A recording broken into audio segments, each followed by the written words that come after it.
Jharkhand academic council यानी Jack ने ऐन वक्त पर एक बड़ा फैसला लेते हुए लाखों अभ्यर्थियों को बड़ी राहत दी है। काउंसिल ने झारखंड शिक्षक पात्रता परीक्षा यानी जेटेट के लिए ऑनलाइन आवेदन भरने की आखिरी तारीख को आगे बढ़ा दिया है, जो पहले 21 मई तक ही निर्धारित थी। यानी कि आज की तारीख को ही ऑनलाइन आवेदन भरे जा सकते थे, लेकिन इसे बढ़ा दिया गया है। जैक के इस फैसले से उन अभ्यर्थियों को बहुत राहत मिली है जो किसी वजह से अब तक ऑनलाइन आवेदन नहीं भर पाए थे। लेकिन इसके अतिरिक्त ये भी सवाल है कि क्या फॉर्म में हुई गलतियों को सुधारने के लिए करेक्शन विंडो को समय दिया गया है। दरअसल पिछले दिनों सैकड़ों अभ्यर्थियों ने जैक ऑफिस जाकर शिकायत की थी कि फॉर्म भरते समय हुई जो गलतियां हैं उसे ठीक करने का कोई विकल्प नहीं मिल रहा है। ऐसे में यह देखना दिलचस्प होगा कि आयोग ने इस समस्या पर क्या ठोस कदम उठाया है। आज के इस वीडियो में हम विस्तार से बात करेंगे। नमस्कार, आप देख रहे हैं अर्नव और मेरा नाम है श्रेया रतन। झारखंड में 10 सालों के बाद जेटेट की परीक्षा लेने की प्रक्रिया एक बार फिर से शुरू हुई है। 21 अप्रैल से 21 मई यानी आज भरी परीक्षा के लिए आवेदन भरने की अंतिम तारीख रखी गई थी, लेकिन जैक ने ऐन वक्त पर नोटिफिकेशन जारी करते हुए ये बताया कि आवेदन भरने की जो तिथि है उसे बढ़ाकर 2 जून कर दिया गया है। इससे अभ्यर्थियों को बहुत राहत मिली है जो किसी कारणवश फॉर्म नहीं भर पाए हैं। वहीं इन सबों के बीच ये भी सवाल है, क्योंकि कई ऐसे अभ्यर्थी थे, जैसे कि मैंने शुरुआत में ही कहा, कि जैक दफ्तर जाकर के शिकायत की थी कि उन्हें नेक्स्ट विंडो यानी कि करेक्शन विंडो को विकल्प दिया जाएगा या नहीं। वहीं इस महत्वपूर्ण बदलाव के साथ ही अभ्यर्थियों के बीच ये सवाल भी चर्चा में है। पहला सवाल यह कि क्या फॉर्म में हुई गलतियों को सुधारने के लिए करेक्शन विंडो का विकल्प उन्हें दिया जाएगा। जैसे कि मैंने शुरुआत में भी ये सवाल किया, दरअसल पिछले दिनों ही सैकड़ों अभ्यर्थियों ने जैक ऑफिस जाकर शिकायत की थी और बाकायदा हमने भी वहां पर जाकर अभ्यर्थियों से बात की थी। कई अलग अलग जिले से अभ्यर्थी वहां पर आए थे अपने आवेदन को लेकर के, एप्लीकेशन जमा करने के लिए कि हमारे आवेदनों में भरने के दौरान ये प्रॉब्लम हो रही है। बहरहाल दूसरी ओर झारखंड शिक्षक पात्रता परीक्षा में जिलावार भाषा निर्धारण को लेकर उच्च स्तरीय कमेटी बनाई गई, जिसने विभाग से जनजातीय व क्षेत्रीय भाषा पढ़ने वाले विद्यार्थियों की जानकारी मांगी है। वहीं झारखंड में मैट्रिक की परीक्षा में शामिल होने वाली लगभग 10 से 12% विद्यार्थी ही प्रतिवर्ष जाति व क्षेत्रीय भाषा की पढ़ाई करते हैं। पिछले कुछ वर्षों की मैट्रिक की परीक्षा में शामिल परीक्षार्थियों की संख्या अगर देखें तो इनमें कोई खास बढ़ोतरी नहीं हो रही है। साल 2026 की मैट्रिक की परीक्षा में कुल 4.22 लाख स्टूडेंट परीक्षा में शामिल हुए थे, जिनमें से लगभग 51,845 स्टूडेंट अलग अलग जनजातीय भाषा व क्षेत्रीय भाषा की परीक्षा में शामिल हुए थे। मीडिया रिपोर्ट्स के अनुसार राज्य में पिछले 4 सालों में संथाली भाषा में परीक्षा देने वालों की संख्या लगभग 6,000 तक बढ़ी है।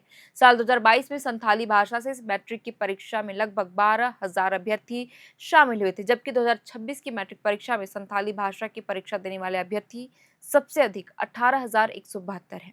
बता दें कि मैट्रिक परीक्षा में हो भाषा के 130 अभ्यर्थी शामिल हुए थे, खड़िया के 38, कोठा के 10,176, कुरबाली के 3,439, मुंडारी के 3,221, नागपुरी के 5,522, उरांव के 3,831, उड़िया के 207, पचपरंगनिया के 2,109, संथाली के 18,172 और बांग्ला के 4,990 स्टूडेंट शामिल। बहरहाल राज्य में प्राथमिकी व मध्य विद्यालय के स्तर पर जनजातीय व क्षेत्रीय भाषा की पढ़ाई की समुचित व्यवस्था नहीं है।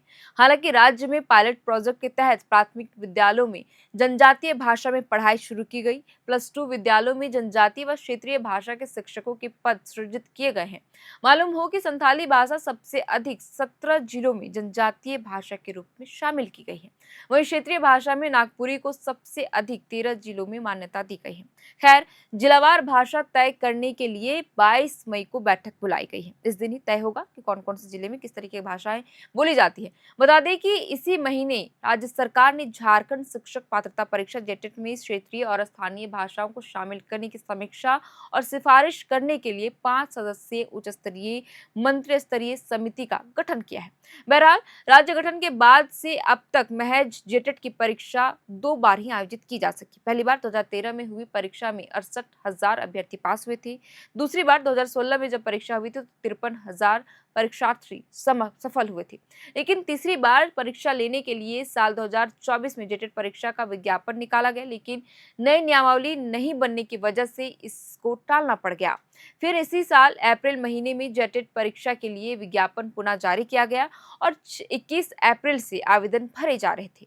और जो 21 मई तक निर्धारित तारीख रखी गई थी यानी कि आज की, लेकिन अब आवेदन भरने की डेट बढ़ा दी गई। अब अभ्यर्थी 2 जून तक ऑनलाइन आवेदन भर सकते हैं। बहरहाल झारखंड में 10 सालों के लंबे इंतजार के बाद जेटेट परीक्षा होने जा रही है और अब आवेदन भी भरे जा रहे हैं, लेकिन फिर भी नियमावली में शामिल जलावार भाषा को लेकर पेच फंसा हुआ है। 10 सालों के लंबे अंतराल के बाद जब जेटेट की परीक्षा लेने के लिए प्रक्रिया शुरू हुई, तो अब क्या बिना किसी विवाद और बिना किसी अपरिहार्य कारणों का हवाला न देकर परीक्षा को सफलतापूर्वक आयोजित कराया जाता है या नहीं? साथ ही यह भी देखना बेहद ही दिलचस्प होगा कि क्या जेटेट की नई नियमावली को लेकर भाषा विवाद जो चल रहा है वो कब खत्म होगा, और क्या 10 साल के बाद झारखंड में परीक्षा सफलतापूर्वक ये दे पाएंगे जो अभ्यर्थी सालों से मेहनत कर रहे हैं कि वे एक ना एक दिन इस इंतजार में है कि वे सरकारी शिक्षक बन जाए, अपने जो सरकारी नौकरी, सरकारी नौकरी पाने का जो सपना उन्होंने पाल रखा है वो पूरा हो सके। क्योंकि झारखंड में अगर हम देखें तो झारखंड के सरकारी स्कूलों में स्टूडेंट जो पढ़ रहे हैं उनकी गुणवत्ता कम होते जा रही है पढ़ाई की, क्योंकि शिक्षकों की भारी कमी है। जब जेटेट की परीक्षा, जो परीक्षा कहती है कि हर साल 6 महीने पे ली जाए, लेकिन देखिए कि 10 साल का लंबा अंतराल है। इतने सालों के गैप होने के बाद जो नियुक्तियाँ नहीं निकल पा रही है, स्टूडेंट जो सरकारी स्कूलों में शिक्षक के अभाव में अपनी शिक्षा की गुणवत्ता से कॉम्प्रोमाइज़ कर रहे हैं, वो पढ़ नहीं पा रहे, बेहतर क्वालिटी की उनकी पढ़ाई नहीं हो पा रही है। लेकिन अब देखना होगा कि 10 साल का जो गैप है और अब परीक्षा फिर से लेने की प्रक्रिया शुरू हो रही है, आवेदन भरे जा रहे हैं। हालाँकि 2024 में भी आवेदन भरे गए थे और इससे 35 से 36 करोड़ रुपए का राजस्व भी प्राप्त हुआ था सरकार को। लेकिन अब देखना होगा कि इस बार जब सरकार आवेदन भरने के लिए विज्ञापन निकाली कि अब विज्ञापन जारी करते हुए कहा कि अब परीक्षा ले ली जाएगी, आवेदन भरे जाएंगे और 21 अप्रैल से आवेदन भी भरे जा रहे हैं। और अब देखिए कि इसकी डेडलाइन भी बढ़ गई, जो 21 मई आज की तारीख थी वो अब 2 जून कर दी गई है। तो इस बार भी देखना होगा कि जिस तरीके से सरकार आवेदन भर रही है, भरने की प्रक्रिया शुरू करवाई है जैक के द्वारा, तो वो भी क्या सफलतापूर्वक लेने के बाद परीक्षा लेने की तिथि जारी करती है या नहीं? या इस बार भी स्टूडेंट्स, जो लाखों स्टूडेंट्स हैं जो तैयारी कर रहे हैं सालों से, गाँव की पगडंडियों से निकलकर वो शहर की ओर रुख करके तैयारी कर रहे हैं कई वर्षों से कि परीक्षा आज ना कल हो जाए, और उन्हें जो सपना उन्होंने देख रखा है कि अदद सरकारी नौकरी का उनका सपना पूरा हो जाएगा, क्या इस साल उनका शिक्षक बनने का सपना पूरा हो पाता है या नहीं?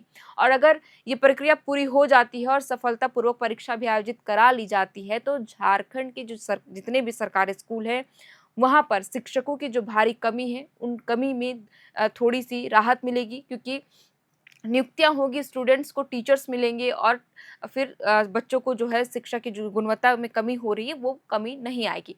तो फिलहाल के लिए इस वीडियो में इतना ही। आप देख रहे थे एयर नाउ, मेरा नाम है शैतन। कैमरे के पीछे मौजूद है हमारे सहयोगी सुमन। बहुत-बहुत शुक्रिया।